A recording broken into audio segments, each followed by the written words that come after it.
Olá, turminha, boa tarde. A gente que é do 8º ano, hoje a gente vai falar sobre a maior potência industrial do mundo, que é os Estados Unidos.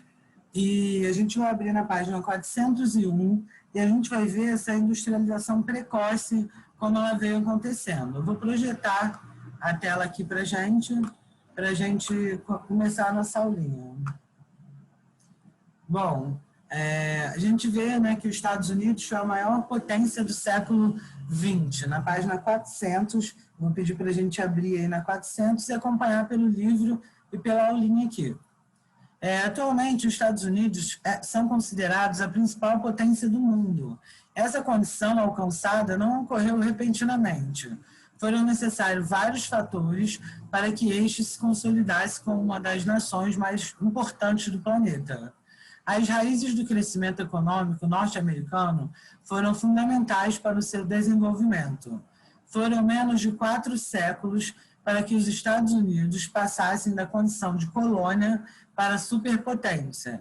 Um dos motivos para essa transformação rápida foi a ascensão econômica no Sul, que tinha como principal atividade a produção de monocultura, pois o Sul possuía um clima de características tropicais favorável ao cultivo. Já no Norte, as características eram distintas. Ele apresentava o clima temperado. No Sul, a economia era voltada para o comércio.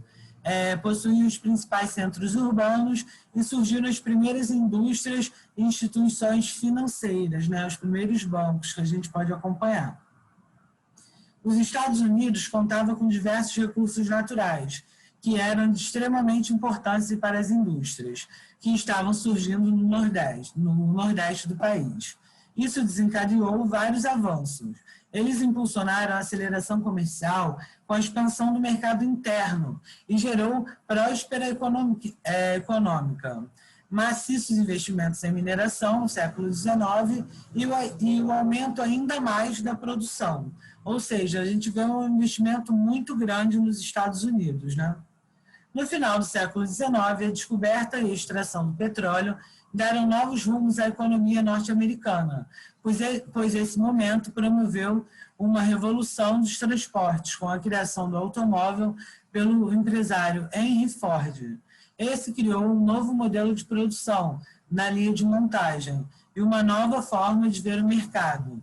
Para ele, a produção deveria ser em massa, assim como o consumo. O trabalhador deveria ter momentos de descanso para poder consumir os produtos das indústrias, né? Então, uma lógica capitalista, né, foi criada nesse momento.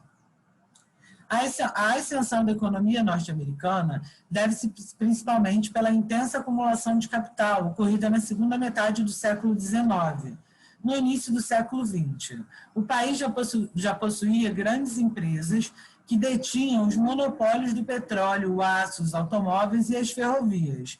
O crescimento da economia norte-americana também foi propiciado por acontecimentos históricos, como a Primeira Guerra Mundial, de 1914 a 1918, a Segunda Guerra Mundial, de 1939 a 1945, momento em que a Europa se encontrava em reconstrução. Então, os Estados Unidos forneceram empréstimos e mercadorias, resultando no gigantesco crescimento do PIB e se considerando definitivamente como a maior potência mundial. Então, a gente pode ver essa expansão das multinacionais, né, que aconteceram nos Estados Unidos, como ele consolidou essa economia, como ele se transformou, né, a parceria, como ele atingiu vários países também, né. A expansão das multinacionais e do comércio ocorreu a partir da segunda metade do século XX. As multinacionais norte-americanas dominaram ainda mais o processo de acumulação de capitais. Os investimentos nas multinacionais ocorreram primeiramente em países europeus, depois em mercados em expansão, como os países subdesenvolvidos. As primeiras multinacionais norte-americanas foram General Motors e Ford, Texaco, Esso, Coca-Cola, Nabisco, Johnson & Johnson e a Gillette. A expansão das multinacionais norte-americanas no mercado internacional intensificou o ritmo e o crescimento econômico. Foi grande gerador de lucros e de mercadorias.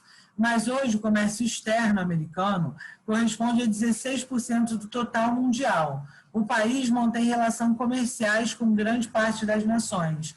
Então, a gente vê os comércios e os acordos que os Estados Unidos buscam manter essas nações para poder se manter também como grande potência, né? Então, na página 401, a gente pode acompanhar as grandes nações da Europa Ocidental encontravam-se enfraquecidas economicamente, industrialmente e politicamente após a Segunda Guerra Mundial, pois o conflito devastou diversos países. Nesse contexto, se desapontaram suas potências mundiais com divergentes, Estados Unidos e União Soviética. Ambas queriam expandir as influências de seus sistemas políticos e econômicos, capitalismos e socialismos pelo mundo. Essa rivalidade, conhecida como Guerra Fria, perdurou até a queda do socialismo em 1991.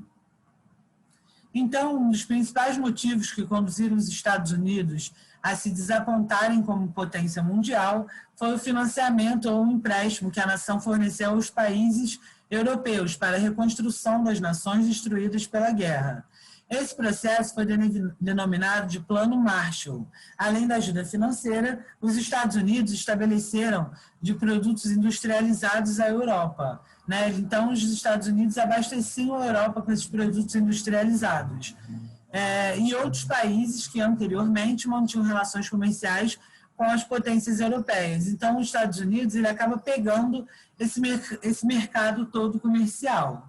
Apesar da extrema importância que esse fato teve para a consolidação dos Estados Unidos como potência, existem outros fatores, como o enorme mercado consumidor interno, o sistema interno, o sistema de colonização, de povoamento abundante da mão de obra, o potencial energético de jazidas minerais diversificadas, além de suportes estruturais na área de logística, aperfeiçoamento de técnicas e tecnologias, e uma malha urbana que favoreceu o funcionamento industrial. Então, a gente pode ver a importância dos Estados Unidos aí, né, com a ligação com todos os países do mundo, a partir dessa quebra da Europa, né, com a guerra na Europa.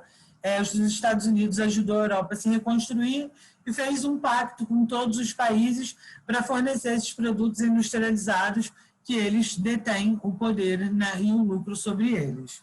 Bom, gente, então a gente termina aí, né, na página 402, na descentralização industrial.